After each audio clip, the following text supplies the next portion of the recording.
Hello दोस्तों, easy learn वाला में आपका स्वागत है।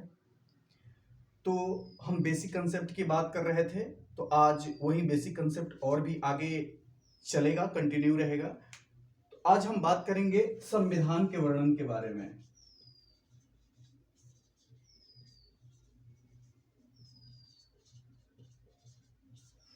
संविधान का वर्णन करने से पहले हम समझा देते हैं कि संविधान में किन किन चीजों के उल्लेख है, संविधान में क्या क्या है, हम उसका डिटेल में बताएंगे।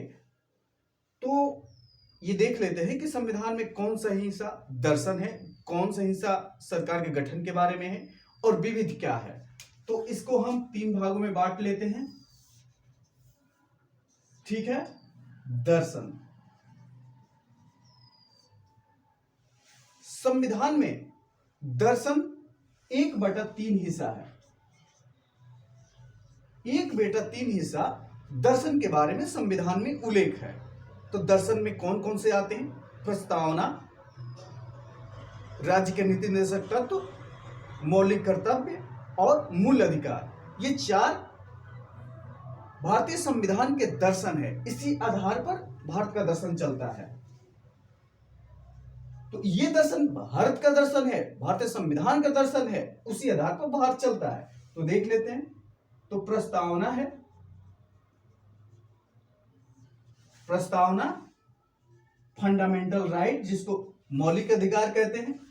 डीपीएसपी, डीपीएसपी राज्य के नीति निर्देशक तत्व, और एक फंडामेंटल ड्यूटीज जो कर्तव्य है, मूल कर्तव्य, वो दर्शन के भाग है। इस तरह हम सरकार के बारे में देखते हैं। भारतीय संविधान में सरकार के गठन के बारे में, सरकार किस प्रकार गठित होगी, सरकार के कितने अंग होंगे, इसके बारे में डिटेल में बताया गया है। तो 1/2 हिस्सा भारतीय संविधान में सरकार के गठन के बारे में है, सरकार के अंग के बारे में है। तो यह 50% तक है। अब सवाल उठता यह है कि सरकार किसको कहते हैं,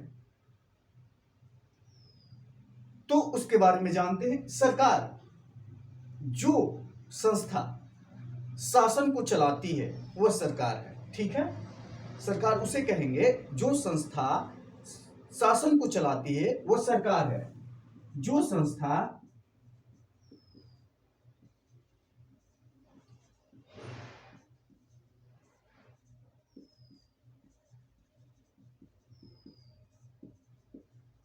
वह सरकार है, जो संस्था शासन को चलाती है वह सरकार है।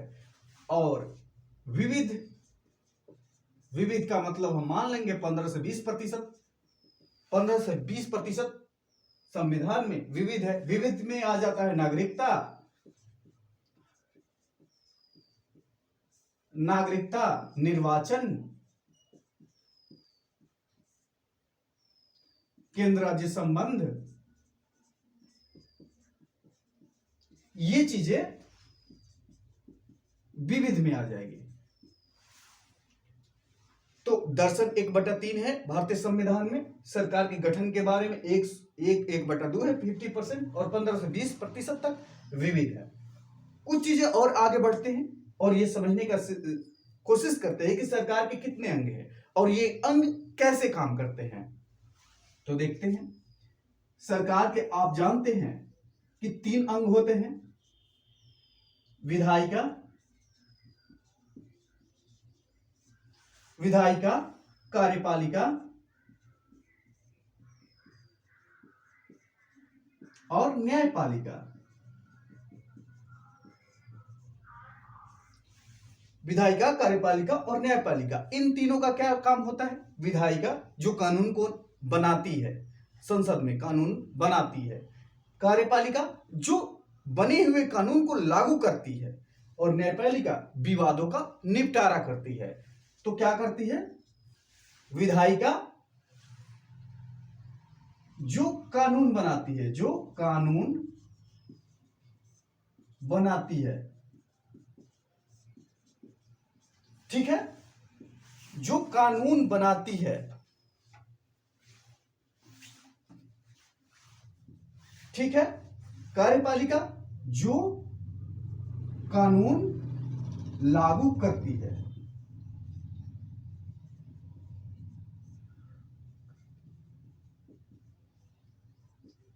और न्यायपालिका जो विवादों का निपटारा करती है।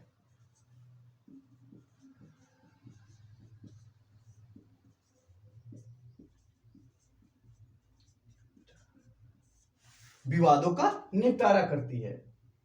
आगे और इसके बारे में देखेंगे, लेकिन और एक कंसेप्ट को और यहीं पर समझ लेते हैं कि कार्यपालिका के कितने प्रकार हैं। तो कार्यपालिका कार्यपालिका आपने समझ लिया कि कानून जो बनाती है वो कार्यपालिका है। तो दो लोग मिलकर ऐसा करते हैं। कार्यपालिका जो कानून को लागू करते हैं, दो लोग लागू करने में सहयोग करते हैं। कौन? ये दो प्रकार के होते हैं, अस्थाई और अस्थाई प्रकृति के। यानी कार्यपालिका दो प्रकृति की होगी, अस्थाई और अस्थाई। अस्थाई में आता है मंत्रिपरिषद। अब मंत्रिपरिषद, मंत्रिमंडल क्या होता है, ये हम आगे की वीडियो में डिटेल में बता देंगे कि कैसे काम करता है ये चीजें। फिर अस्थाई कार्यपालिका कौन होती है? नौकरशाही।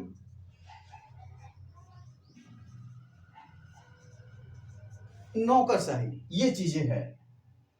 ठीक है, इसको आप स्क्रीनशॉट मार लीजिए। और एक छोटा सा कंसेप्ट है, उसको हम डील कर दे रहे हैं कि कैसे काम करता है। ओके,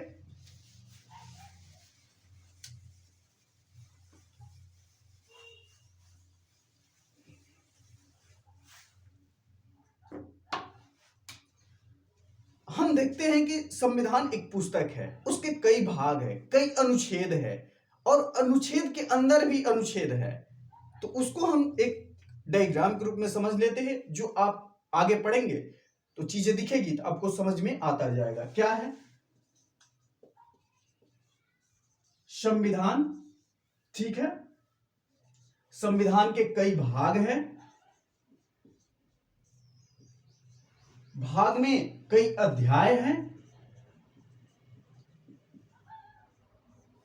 अध्याय में बहुत से अनुच्छेद हैं,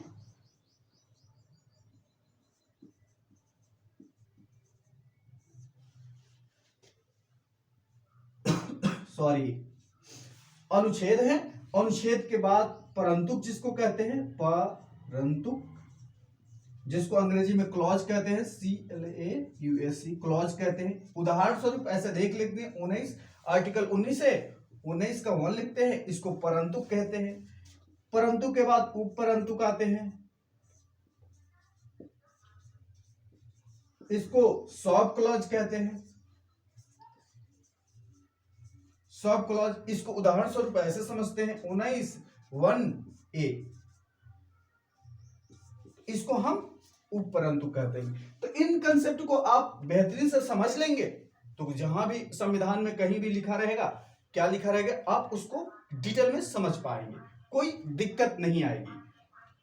तो अधिक से अधिक चैनल को सब्सक्राइब करें, सवाल करें और लाइक करें। सवाल आप करेंगे तो हम क्लियर बता पाएंगे।